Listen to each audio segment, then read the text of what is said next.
Hey buddy, welcome to Wizard.com. My name is Shubhadeep Chaudhary and I'm your maths tutor. So let's begin. According to the question, we have been asked that what do we call the number which are being added in an addition question.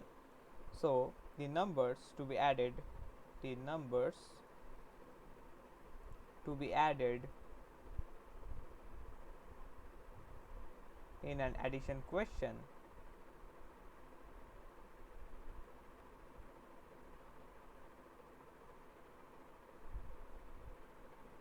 are called are called simply addends.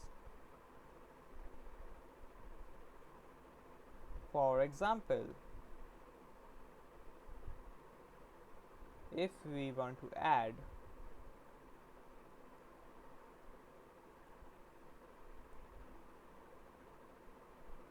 2 and 3,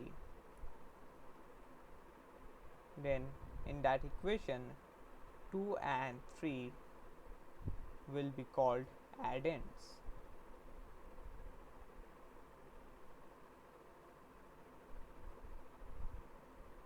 So as simple as that. So I hope you got it. Thank you and have a great day.